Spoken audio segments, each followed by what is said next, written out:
Hello viewers, আজকের class আমাদের 5 নম্বর class. আমরা কিভাবে কোয়েশ্চেনগুলো করতে হয়। কোয়েশ্চেনের টাইপ দুই ধরনের, একটা ডব্লিউএস কোয়েশ্চেন, একটা অক্সিলারি কোয়েশ্চেন। ডব্লিউএস কোয়েশ্চেনগুলো যেগুলো হয় সেগুলো হচ্ছে আনসারগুলো হয় ইয়েস অথবা নো দিয়ে। আর ডব্লিউএস কোয়েশ্চেনগুলো যেগুলো হয় এইগুলা ইয়েস নো বলা যাবে না, ইনফরমেশন চাচ্ছে, ইনফরমেশন দেওয়া লাগবে। আমি আবারও বলছি, যদি ডব্লিউএস কোয়েশ্চেনগুলো হয় তাহলে ইনফরমেশন দেওয়া লাগবে, ইয়েস নো বলা নিষেধ। আর যদি অক্সিলারি দ্বারা কোয়েশ্চেনগুলো হয় তাহলে আমরা ইয়েস নো বলতে হবে। নাও সবাই আমার সাথে প্র্যাকটিস করবা, বলবা সবাই আমার সাথে। বাংলা ক্রিয়া শেষে যদি সরয় অ রস্যই এ অন্তস্থ উ থাকে, তাহলে কোয়েশ্চেন করতে হয় ডো অথবা ডাজ দিয়ে। আবার বলি আমরা, সরয় অ রস্যই এ অন্তস্থ উ, এই বর্ণগুলা যদি বাংলা ক্রিয়ার সাথে থাকে তাহলে প্রশ্ন করতে হয় ডো অর ডাজ দিয়ে। তেসি তেসন তেসন থাকলে আর ইস দিয়ে। ইয়াস ইয়াস ও ইয়াসন থাকলে হ্যাভ হ্যাজ দিয়ে। ল লে লাম থাকলে ডিড দিয়ে। তেসিলো তেসিলেন থাকলে ওয়ার ওয়াজ। ববে বাবেন থাকলে উইল দিয়ে।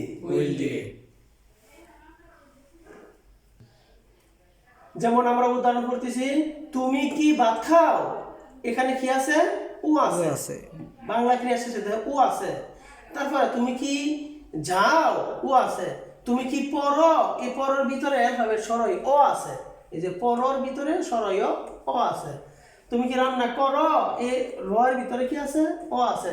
এই অটা লুকায়িত থাকে বা সাইলেন্ট বর্ণ। সো সবাই আমার সাথে বলবা, তুমি কি ভাত খাও। তাহলে এখানে উ বর্ণ থাকার কারণে আমাদের ডো দ্বারা প্রশ্ন করতে হবে। তাহলে সবাই আমরা বলি, তুমি কি ভাত খাও। Do you eat rice. তুমি কি বাড়ি যাও। Do you go home. তুমি কি পড়ো। Do you read. তুমি কি রান্না করো। Do you cook. তাহলে আমরা ডো দিয়ে কেন প্রশ্ন করলাম? কারণ অ্যালফাবেট সরয়, এই যে সরয় রস্যই এ অন্তস্থ উ থাকে, তাহলে আমাদের প্রশ্ন করতে হয় ডো অথবা ডাজ দিয়ে। থার্ড পারসন সিঙ্গুলার নাম্বার থাকলে ডাজ দিয়ে প্রশ্ন করব, আর যদি আমাদের সেকেন্ড পারসন থাকে তাহলে আমরা ডো দিয়ে প্রশ্ন করব। দেন নেক্সট एग्जांपल আসতেছে, তেসি তেসো তেসেন। তুমি কি ভাত খাইতেছ। তুমি কি স্কুলে যাইতেছ। তুমি কি পড়তেছ। এই বাংলা ক্রিয়া শেষে তেস তেসে তেসেন থাকলে আমাদের আর অথবা ইস দিয়ে প্রশ্ন করতে হয়। সবাই আমার সাথে বলবা, তুমি কি খাইতেছ। Are you eating rice. তুমি কি বাড়ি যাইতেছ। Are you going home. তুমি কি রান্না করতেছ। Are you cooking. তুমি কি পড়তেছ। আর ইউ রিডিং। তাহলে তেসি তেসো তেসেন থাকলে আমাদের এম ইজ আর দ্বারা প্রশ্ন করতে হয়, যেহেতু সেকেন্ড পারসন সেই জন্য আর দিয়ে প্রশ্ন করলাম। তাইলে আমরা প্রশ্ন যদি করতে হয় কিভাবে করব? যদি তেসি তেসো তেসেন থাকে তাহলে আমরা আর और इस দিয়ে আমরা প্রশ্ন করব। সবাই আমার সাথে আবার বলবা, তুমি কি ভাত খাইতেছো। Are you eating rice. তুমি কি বাড়ি যাইতেছো। Are you going home. তুমি কি রান্না করতেছো। Are you cooking. তুমি কি পড়তেছো। Are you reading. বাংলা ক্রিয়া শেষে যদি ইয়াস ইয়াস ইয়াসন থাকে তাহলে আমরা হ্যাভ হ্যাজ দ্বারা প্রশ্ন করব। যেমন উদাহরণ হচ্ছে, তুমি কি খেয়েছ, তুমি কি গিয়েছ, তুমি কি পড়েছ। এই ইয়াস বর্ণ থাকার কারণে হ্যাভ হ্যাজ দ্বারা প্রশ্ন করতে হয়। আবারও বলতেছি, ইয়াসন থাকলে হ্যাভ হ্যাজ দ্বারা প্রশ্ন করতে হয়। সবাই আমার সাথে বলবা, তুমি কি খেয়েছ। Have you eaten. তুমি কি গিয়েছ। Have you gone. তুমি কি পড়েছ। Have you read. সে কি গিয়েছে। হ্যাজ হি গন। সে গিয়ে মাত্র গিয়েছে। He has gone out. আমি মাত্র এসেছি।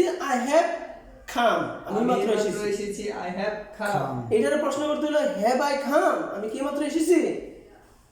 তারপরে বাংলা ক্রিয়া শেষে যদি ল লে লাম থাকে তাহলে ডিড দ্বারা প্রশ্ন করতে হয়। তুমি কি গতকাল বাজারে গিয়েছিলে?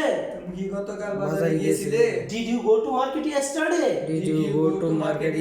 ল লে লাম থাকে তাহলে আমাদের কি ব্যবহার করতে হবে? ডিড দ্বারা প্রশ্ন করতে হবে। যদি বাংলা ক্রিয়া শেষে ল লে লাম থাকে তাহলে ডিড দ্বারা প্রশ্ন করতে হয়। আমি আবার বলতেছি, তুমি কি গতকাল মার্কেটে গিয়েছিলে? Did you go to market yesterday? এখানে ডিড আছে কারণ হচ্ছে ল লে লাম থাকার আগে। দেন যদি তেছিল, তেছিলেন, তেছিলাম থাকে, বলো তাহলে ওয়ার ওয়াজ দ্বারা কোয়েশ্চেন করতে হয়। তুমি কি তখন পড়তেছিলে? ওয়ার আর ইউ রিডিং দেন? তুমি কি তখন পড়তেছিলে? ওয়ার আর ইউ রিডিং দেন? তেছিলে থাকার কারণে ওয়ার দ্বারা প্রশ্ন করা হয়েছে। যদি তাহে বাংলা ক্রিয়া শেষে ববে ভাবেন তাহলে উইল দ্বারা প্রশ্ন করতে হয়। কি দ্বারা? উইল দ্বারা। তুমি কি পড়বে? তুমি কি যাবে? তুমি কি খাবে? বাংলা ক্রিয়া শেষে ববে ভাবেন আছে, সেই জন্য উইল দ্বারা প্রশ্ন করতে হয়। তাহলে আমরা পড়তেছি, সবাই বলবা, তুমি কি পড়বে? Will you read? তুমি কি রান্না করবে? Will you cook? তুমি কি যাবে? Will you go? তুমি কি খেলবে? Will you play? আমরা আরেকটা জিনিসটা শিক্ষা রাখি, সেটা হচ্ছে অক্সিলারি যদি সামনে আসে তাহলে এই অক্সিলারি অর্থগুলা দিবে কি। যেমন তুমি কি, সে কি, তারা কি। তাহলে অক্সিলারি ভার্বগুলো যদি সামনে আসে তাহলে কি, এই প্রশ্নগুলো কি হয়ে যায় বুঝতে হবে। কেউ যদি তোমাকে কোয়েশ্চেন করে অক্সিলারি ভার্ব দেয়া, তখন তোমার আনসারটা হবে ইয়েস অথবা নো। লাইক আমি একটা এক্সাম্পল দিচ্ছি তোমাদেরকে। তুমি কি যাও? Do you go? আনসারটা হবে yes I do.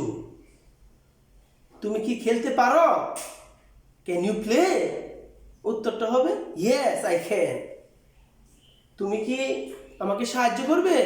Will you help me? উত্তরটা হবে ইয়েস আই উইল। তুমি কি আকাশে উড়তে পারো? Can you fly in the sky? No I can't. উত্তরটা হবে ইয়েস অথবা নো দ্বারা। এখন আমরা মডেল ভার্ব দিয়ে কিভাবে কোয়েশ্চেন করতে হয় ওইটা আমরা শিখব। তাহলে মডেল ভার্ব দিয়ে কি? পারবো, এই ওয়ার্ডটার ইংলিশ হচ্ছে ক্যান। ক্যান শব্দের অর্থ হচ্ছে পারি, আবার ক্যান শব্দের অর্থই কি? পারবো। কুড এর অর্থ হচ্ছে পারতাম, পাস্ট টেন্স। কিন্তু ক্যান এর অর্থ দুইটা একসাথে, পারি, পারবো। ববে ভাবেন থাকলে উইল, অবশ্যই হলো মাস্ট, চাও হইলো ওয়ান্ট। ভার্ব যদি ইউজ করে তাহলে ওয়ান্ট টু। নিড অর্থ হইলো দরকার, কিন্তু ভার্ব যদি আমরা ইউজ করি তাহলে নিড টু। তাহলে আমরা এটা দিয়ে সেন্টেন্স মেকগুলো করতেছি, এগুলা দিয়ে আমি বলবো, তোমরা কেউ বলবা না, হ্যাঁ। আই ক্যান গো, আমি যেতে পারি। আই ক্যান গো, আমি যেতে পারবো। দুইটা হয়েছে। ইউ ক্যান গো, তুমি যেতে পারো। ইউ ক্যান গো, তুমি যেতে পারবে। আই কুড গো, আমি যেতে পারতাম। আই উইল গো, আমি যাব। আই মাস্ট গো, আমি অবশ্যই যাব। আই ওয়ান্ট টু গো, আমি যেতে চাই। এখানে ওয়ান্টের পরে টু দিয়ে ভার্ব দিছি, এই জন্য মাঝে ইনফিনিটিভ ব্যবহার করা হয়েছে, infinitive to. I want to go, আমি যেতে চাই। আই নিড টু গো, আমার যাওয়া দরকার। এখন আমরা এই টুটা ব্যবহার করব না, আমরা ব্যবহার করব জাস্ট নাউন ফর্মটা। এখানে যদি আমরা বলি যে আই ওয়ান্ট মানি, আমি আমার টাকা চাই। আই নিড মানি, আমার টাকা দরকার। এখানে টু ব্যবহৃত হয়েছে না, এর কারণ হচ্ছে যদি ভার্ব ইউজ করি তাহলে ওয়ান টু, আর যদি নাউন ইউজ করি তাহলে জাস্ট অনলি ওয়ান্ট। যেমন আই ওয়ান্ট টু গো, আমি যেতে চাই। আই ওয়ান্ট মানি, আমি টাকা চাই। আই ওয়ান্ট এ কার, আমি একটি গাড়ি চাই। আর নিডের ক্ষেত্রে আই নিড এ কার, আমার একটা গাড়ি দরকার। আই নিড সাম মানি, আমার কিছু টাকা দরকার। আর I need to learn speaking English, আমার ইংলিশ শেখা দরকার। এরকম আমরা এক্সাম্পলগুলো এখানে আমরা লিখছি। এইটা দিয়ে মডেল ভার্ব দিয়ে কিভাবে 6টা কোয়েশ্চেন করতে হয় এটা শিখতে হবে। এভরি স্টুডেন্টের জন্য এগুলা মাস্ট বি শেখা লাগে। সেটা হচ্ছে ইউ ক্যান গো, তুমি যেতে পারো। ক্যান ইউ গো, তুমি কি যেতে পারো? ইউ ক্যান নট গো, তুমি যেতে পারো না বা পারবে না।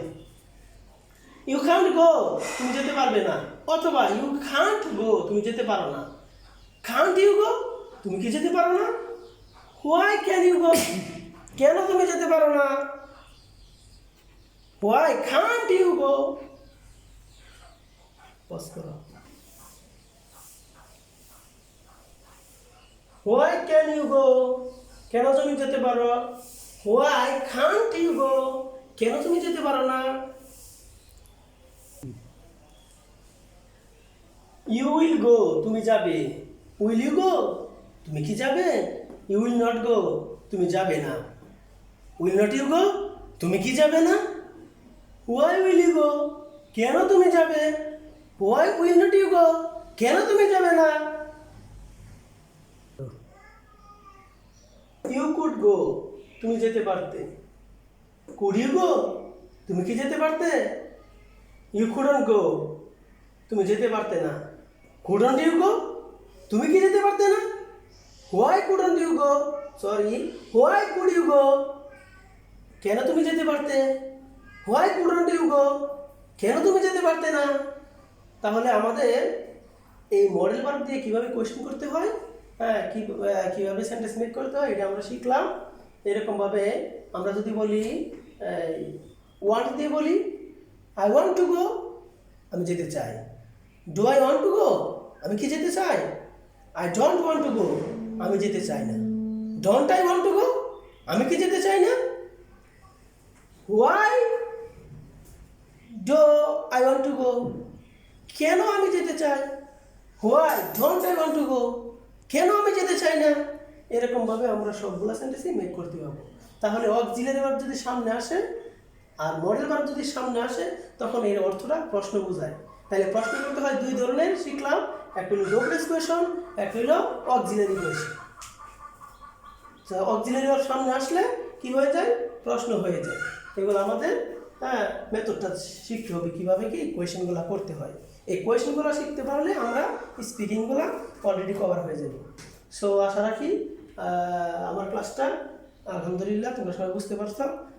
নেক্সট ক্লাসে পরবর্তী ডব্লিউএস কোয়েশন কীভাবে আলোচনা করা হবে ওই বিষয়টা নিয়ে আলোচনা করা হবে, কীভাবে ডব্লিউএস কোয়েশন দিয়ে কোয়েশন করতে হয়, সেন্টেন্স মেকিং করতে হয়। আজকে আমরা শিখলাম অক্সিলারি ভার্ব আর মডেল ভার্ব দিয়ে কীভাবে সেন্টেন্স মেক করতে হয় বা কোয়েশন করতে হয়।